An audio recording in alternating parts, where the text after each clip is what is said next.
Before you begin, remove the access panel, the front bezel, the drives cage, and the fan duct. Remove any expansion cards or the PS2 and serial port module if installed in the unit. Remove system memory,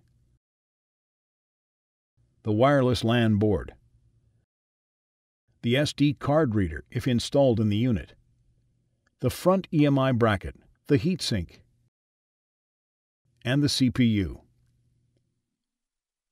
Removal. When removing the CPU, install a socket cover on the load plate window before replacing the load plate over the socket. Detach all remaining system connectors from the motherboard. Remove the 8 Torx T15 screws that attach the motherboard to the PC. Tip the front edge of the motherboard up and carefully pull the motherboard out of the unit. Place the motherboard in an anti-static bag.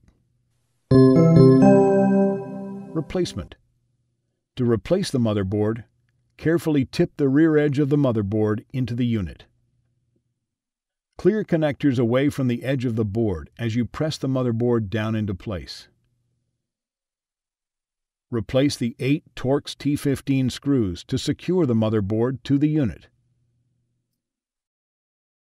Replace all connectors to the motherboard.